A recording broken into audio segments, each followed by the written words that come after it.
directement puisqu'il risque de toucher des milliers de clients du mouvement Desjardins.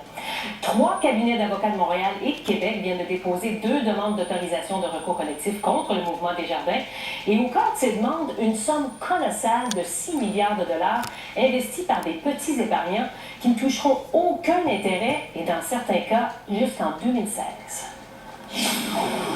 Le bilan de la crise financière mondiale, apparu en 2007 aux États-Unis, semble bien avoir fait plus de victimes qu'annoncé jusqu'ici au Québec. Pour moi, c'est une surprise parce que le mouvement Desjardins, c'est au Québec, tout le monde a confiance. On découvre peu à peu que des milliers de clients du mouvement Desjardins ont vu tous leurs espoirs de gain fondre comme neige au soleil sans aucune possibilité de rendement. Le problème, on leur avait dit que pareil scénario était à peu près impossible. Elle m'avait dit à l'époque que ça me rapporterait 8%. Et mais le seul l'affaire, c'est qu'il fallait le placer pendant 7 ans. Je n'étais pas d'accord, mais j'ai dit, ça me fait peur un peu le thème de 7 ans. J'ai dit, si jamais ça va mal, qu'est-ce que je fais, là? Qu'est-ce qui arrive? Bon, elle m'a dit, c'est pas grave, elle dit, ça n'ira pas en bas de 4%. C'est là que j'ai décidé de faire un chèque. André Fauvert est technicien dentaire à Vaudreuil. Il a une connaissance limitée du secteur des finances. Aurait-il mal compris ce qu'on lui vendait? Il semble que non. À 250 km de là, à Sherbrooke, une autre malheureuse, Hélène Dauphinet, serait plutôt une consommatrice avertie. Elle enseigne l'économie au niveau collégial. On sait que la bourse, sur le long terme, des placements boursiers, donc des actions, ça procure, règle générale, à peu près du 10 %. Alors que des obligations ou des certificats de placement garantis, ça va être beaucoup plus bas, peut-être de l'ordre du 4 %. Bon, mais tu te dis, je vais aller chercher quelque chose entre les deux, là. M. Fauvert a investi via la branche d'assurance de Desjardins, la sécurité financière, qui fait déjà l'objet d'une requête en recours collectif. Le conjoint de Mme Dauphinet, lui, a fait affaire directement en succursale à sa caisse populaire, d'où la deuxième requête. La publicité publiée à l'époque par Desjardins évoquait de la stabilité et du rendement, le meilleur des deux mondes, capable même de profiter des turbulences du marché. Nous avons soumis cette publicité à Julien Béliveau, ancien courtier, aujourd'hui commentateur économique. C'est sûr qu'on a présenté ce produit-là comme étant supérieur à une obligation. D'ailleurs, je l'ai ici, là, ça m'a frappé. Permettez, je vais vous le lire. En remplaçant la portion obligation de votre portefeuille par indice plus stratégique et obligation est entre guillemets, vous en diminuez le niveau de risque tout en conservant le même potentiel de rendement. Et ça, c'est un extraordinaire produit. Autant à la sécurité financière que dans chacune des caisses où ces produits ont été vendus pendant 10 ans, de 1998 à 2008, les clients approchés étaient bien souvent des épargnants qui mettaient de l'argent de côté pour leur retraite. Je voulais mettre de l'argent de côté pour ma pension, puis je voulais avoir un capital garanti, ça c'est important, puis je voulais avoir un petit peu d'intérêt. C'était juste ça. On sait que notre argent fait qu'elle fructifie, mais on ne veut pas de rendement très élevé parce qu'on sait qu'on ne supporte pas bien le risque. Toutes ces entités de Desjardins font maintenant face à un rare regroupement de 3 cabinets d'avocats habituellement concurrents. Paquette Gardler de Montréal agit comme procureur principal. Les Tourneaux Gagné à Québec, spécialisé en délits financiers, agit à titre de procureur conseil, tout comme Hunterberg Labelle Lebeau, spécialiste en recours collectif. Quel est le principal reproche que vous adressez à Desjardins? Qu'ils ont fait croire que ces placements-là étaient ultra sécuritaires. Or, ils ont pris beaucoup plus de risques que l'image qu'ils véhiculaient. C'est ça qui n'était pas correct. Quand vous preniez ces produits à la sécurité financière Desjardins, ils s'appelaient Indice Plus stratégique et Indice Plus tactique.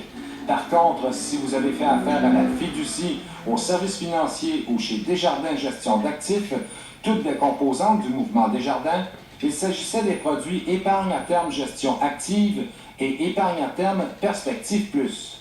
Dans tous les cas, pour notre spécialiste, la structure financière de ces produits était relativement simple. Sur le 100 $, je prends 80 et je le mets de côté. Je le place. Puis je le place de façon à ce que dans 5 ans, ils deviennent 100.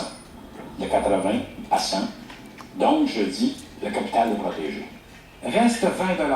C'est ici que le risque apparaît. Ce 20 $-là, je le prends, puis je fais une gestion que j'appellerais absolument dynamique et active. J'entre, je sors, je vais, je viens, pour essayer de générer plus que le taux d'intérêt normal sur une obligation, qui aurait été de 3 ou 4 %. C'est cette stratégie qui est au cœur des réclamations. Pour plusieurs, une partie de leur fonds de pension devenait, sans qu'ils le sachent, des placements à risque. On a omis de dire aux gens qu'on allait investir dans des dérivatifs risqués. On a omis de dire aux gens, et c'est la partie clé, on a omis de dire aux gens qu'ils utilisaient un levier. Levier, c'est un multiplicateur de l'espoir de gain, mais en même temps, c'est un multiplicateur du risque.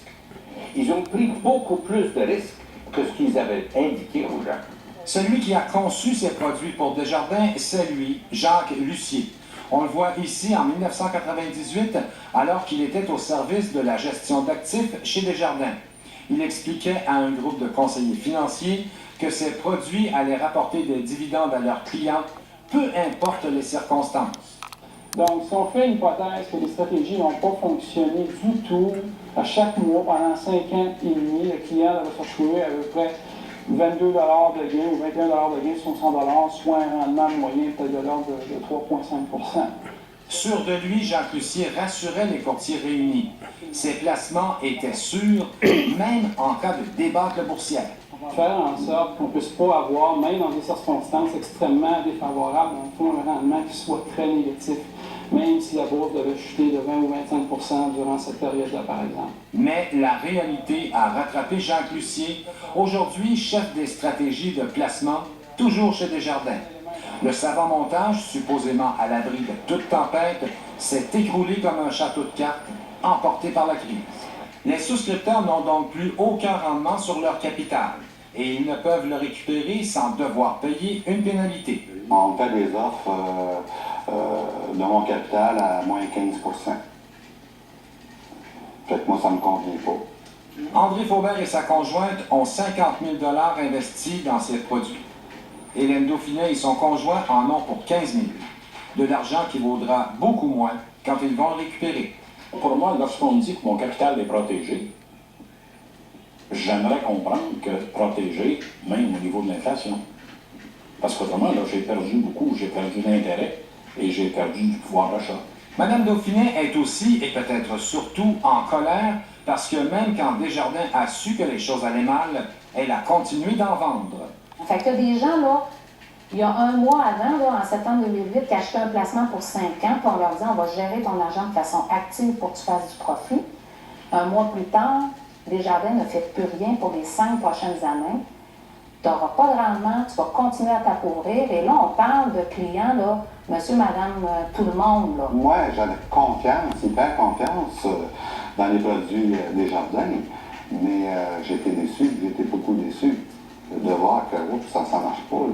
Desjardins, sur ses propres capitaux, en 2009 et 2010, ça a rapporté 10 et 11 % sur ses propres capitaux. Ce qu'on trouve injuste, c'est que Desjardins, sur ses capitaux à lui, reçoit 10 ou 11 %, puis les gens qui ont investi de cette manière-là, c'est zéro. C'est pas correct, ça. Je pense qu'ils n'ont pas agi correctement et là, ils doivent le reconnaître, puis indemniser les gens et offrir des excuses. Les requêtes, si elles sont accueillies favorablement, demandent au mouvement Desjardins de rembourser immédiatement les sommes investies par les épargnants avec un taux d'intérêt comparable à ceux obtenus par des obligations. Les requêtes demandent également de rembourser les frais de gestion déjà versés et réclament 100 $ par victime pour troubles et fracas. Desjardins a décliné toutes nos demandes d'entrevue. Maintenant,